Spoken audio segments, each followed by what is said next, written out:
This is the A3 briefcase from KakapopoTCG.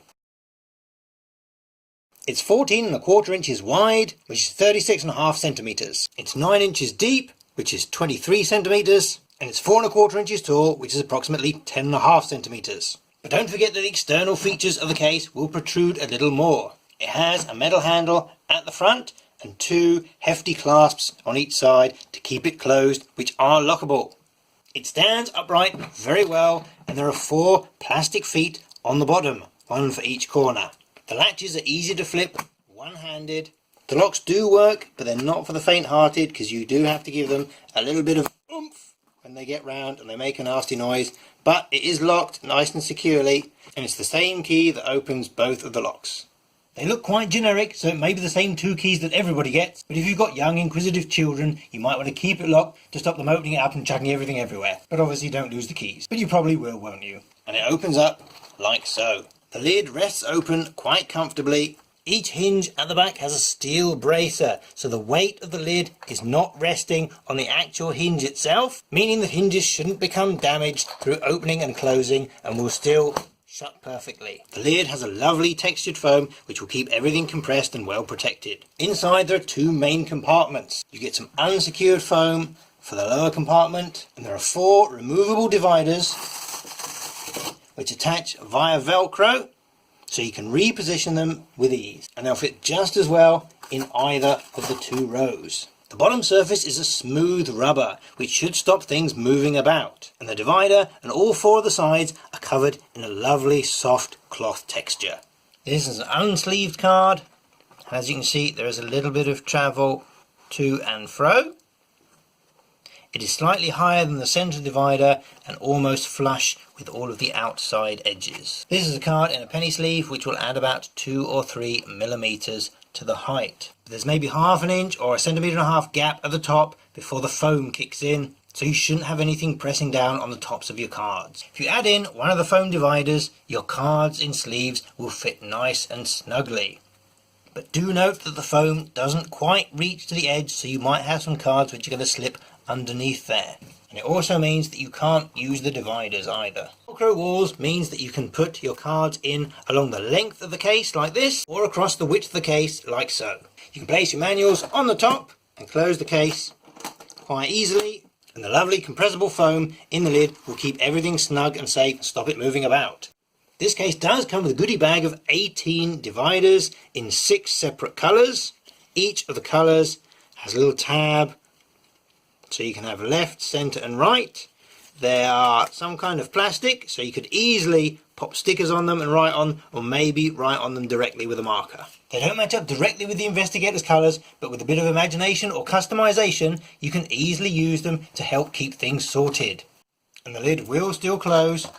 POD blister packs fit in here very nicely, and you can easily get 6 of them across one of the rows. This can hold all the player cards from 1 2 core sets, all the encounter cards from 1 core set, and you can squeeze in the Dunwich Legacy stuff at the end. Use your tokens to fill up any gaps, pop your rulebooks on the top, and you're good to go. If you're keeping your decks in deck boxes, a standard size deck box will fit in here very nicely. These are all the cards from 1 core box sorted into their individual set. This is everything arranged in the case.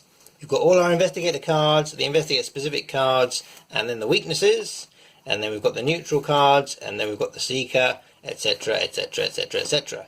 All nicely divided up here. If you took these out and moved them somewhere else, there's easily enough room for a 2nd core set, especially if you're going to be taking these out and putting them into people's decks. Then we've got the 3 scenarios in the core campaign all ready to go here, and then we've got each individual encounter set nicely divided up, ready to pull out. We did have 2 over because we ran out of dividers, but obviously you can just fold in the rats into scenario 1 because that's the only place they appear, and you've got your mini Investigator cards tucked away on the end there. There's a generous space here for your player decks, so once you've pre-built some stuff, keep it in there, and there's loads of room for your tokens.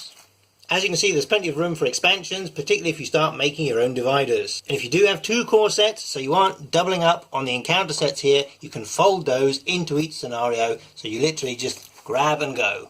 At the Arkham Chronicle, we classify this as a medium storage product. The carrying handle and the robust features means it's designed to be portable. So if you're off to an organised play event, if you're going to be running a demo somewhere, this is a fantastic solution. And there's a generous amount of room inside, meaning you could easily store your entire collection for the first year or two, no problem at all. The compact dimensions means you can easily put it in overhead storage or under your seat if you're travelling on public transport or flying on a plane. Likewise, it easily pops into your 20-litre rucksack or into a suitcase. And when you leave the rest of your luggage in your hotel room, you can easily pop it out, grab it by the handle, and you're good to go. It's got rigid plastic walls which do have a matte textured surface on them.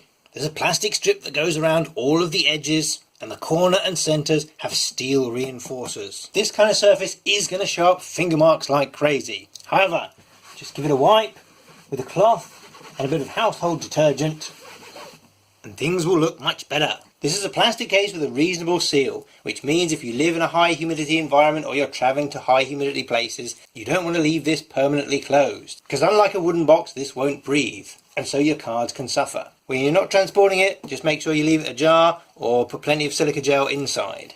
This is going to be water resistant, but it's not going to be waterproof. So if you are going out in the rain, put this in a bag or put some tape over the join here and definitely over the locks as well. If you're not planning on ever using the locks, just put a bit of tape over there anyway, and that'll keep any dust or dirt out and stop them from malfunctioning.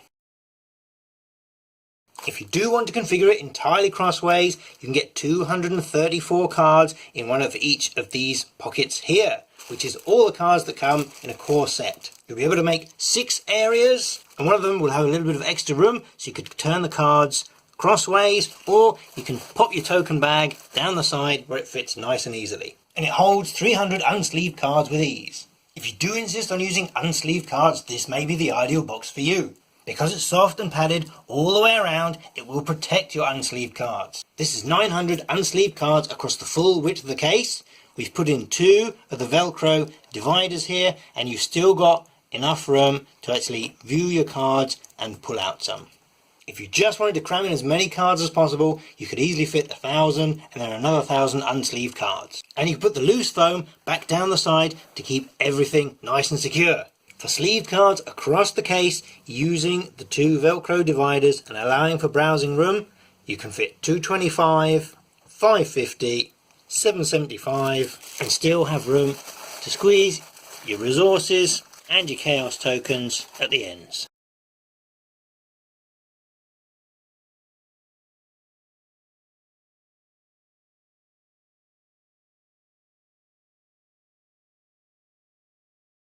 Don't forget to film the steel hingy winges.